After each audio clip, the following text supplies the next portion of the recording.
खबरों का सिलसिला। निर्भया के दोषियों के शवों का पोस्टमार्टम हो गया है। 5 डॉक्टर्स की टीम ने पोस्टमार्टम किया। इससे पहले आज सुबह 5:30 बजे चारों गुनहगारों को तिहाड़ जेल में फांसी दे दी गई।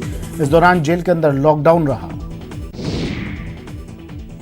निर्भया के दोषियों के वकील एपी सिंह ने आखिरी वक्त में फांसी को टालने की कोशिश की। पहले उन्होंने दिल्ली हाईकोर्ट में फांसी रोकने की अर्जी लगाई, लेकिन कोई राहत नहीं मिली। दिल्ली हाईकोर्ट में अर्जी खारिज होने के बाद एपी सिंह ने सुप्रीम कोर्ट का रुख किया। रात 2:30 बजे के से स्पेशल बेंच ने एपी सिंह की याचिका पर सुनवाई की और करीब 1 घंटे बाद दोषियों की मांग खारिज कर दी। लंबे वक्त के बाद निर्भया को इंसाफ मिला। करीब 7 साल और 3 महीनों की कानूनी लड़ाई के बाद निर्भया के दरिंदों को मौत की सजा मिली। निर्भया को इंसाफ दिलाने में उसके माता पिता ने लंबी लड़ाई लड़ी। निर्भया के चारों दोषियों ने कोई अंतिम इच्छा जाहिर नहीं की थी। तिहाड़ जेल प्रशासन के मुताबिक दोषियों की ओर से जेल में कमाए गए पैसे को उनके परिवार वालों को दिया जाएगा। इसके अलावा उनके कपड़े और सभी सामान भी परिजनों को दिए जाएंगे। फांसी देते वक्त दोषी विनय रोने लगा और जेल प्रशासन से रहम की भीख मांगने लगा। वहीं अपने आखिरी रात को बस मुकेश विनय ने डिनर किया था, जबकि पवन और अक्षय रात भर बेचैन रहे।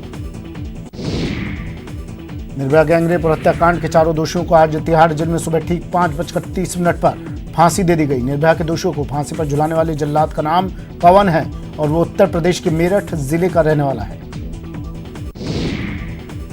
निर्भया रेप केस में दोषियों को फांसी होने के बाद दिल्ली के मुख्यमंत्री अरविंद केजरीवाल ने कहा कि अब दूसरी निर्भया नहीं होगी। केजरीवाल ने पुलिस और न्यायिक व्यवस्था में मौजूद खामियों का भी जिक्र किया और बोले कि उनमें भी सुधार की जरूरत है। निर्भया के गुनहगारों की फांसी पर पीएम मोदी ने ट्वीट किया, कहा ये इंसाफ की जीत है। दोषियों के फांसी के फैसले पर निर्भया की मां आशा देवी ने खुशी जताई। उन्होंने कहा कि 7 साल का संघर्ष आज पूरा हो गया। 20 मार्च को निर्भया दिवस के रूप में मनाएंगे। फांसी दिए जाने के बाद निर्भया के पिता ने कहा कि देश में महिलाओं के लिए ऐसा कानून बने जिससे लोगों को लंबा इंतजार न करना पड़े। दिल्ली महिला आयोग की अध्यक्षा स्वाति मालीवाल ने कहा कि 7 साल के लंबे इंतजार के बाद आज न्याय की जीत हुई है। निर्भया की मां ने न्याय के लिए दर दर की ठोकर खाई है।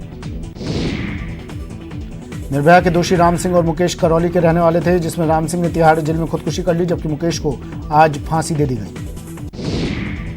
16 दिसंबर 2012 की रात दिल्ली में 6 दरिंदों ने निर्भया से दुष्कर्म किया था, जिसमें एक ने जेल में खुदकुशी कर ली थी, दूसरा नाबालिग था, इसलिए 3 साल बाद छूट गया। जयपुर में एक युवती के साथ रेप की कोशिश का मामला सामने आया। पुलिस ने 2 लोगों को गिरफ्तार किया है। सुप्रीम कोर्ट के फैसले के बाद मध्य प्रदेश में सियासी उठापटक तेज हो गई है। मध्य प्रदेश विधानसभा के स्पीकर ने कांग्रेस के 16 बागी विधायकों के इस्तीफे मंजूर कर लिए हैं। फिलहाल ये सभी विधायक बेंगलुरु में हैं। एमपी में जारी सियासी संकट के बीच सुप्रीम कोर्ट ने कमलनाथ सरकार को विधानसभा में फ्लो टेस्ट का आदेश दिया है। सुप्रीम कोर्ट ने फ्लो टेस्ट का समय आज शाम 4 बजे का रखा है। साथ ही सुप्रीम कोर्ट ने अपने आदेश में कहा कि फ्लो टेस्ट का लाइव प्रसारण भी किया जाएगा। कोरोना वायरस ने पूरी दुनिया को अपनी चपेट में ले लिया है। अब तक इस वायरस ने कई हजार बेगुनाहों की जान ली है। दुनिया भर में कोरोना वायरस से मरने वालों की संख्या 10,000 से ज्यादा हो गई है।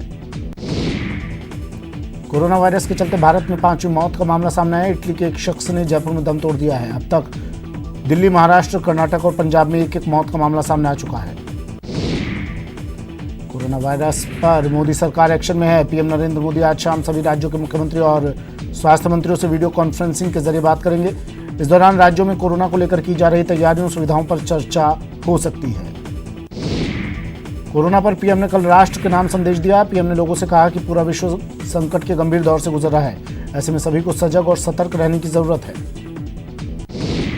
पीएम मोदी ने लोगों से अपील की कि 22 मार्च यानी रविवार सुबह 7 बजे से रात 9 बजे तक जनता कर्फ्यू का पालन करें। लोग इस दिन अपने घरों से बाहर न निकलें। पीएम ने जनता से अपील करते हुए कहा कि 10 साथियों को जनता कर्फ्यू के बारे में बताया। उन्होंने कहा कि मैं देशवासियों से जनता कर्फ्यू की मांग करता हूं। पीएम ने लोगों को सलाह दी और कहा कि घर से कम निकलें, जब बहुत जरूरी हो तभी घर से बाहर निकलें, ज्यादातर काम अपने घर से ही करें।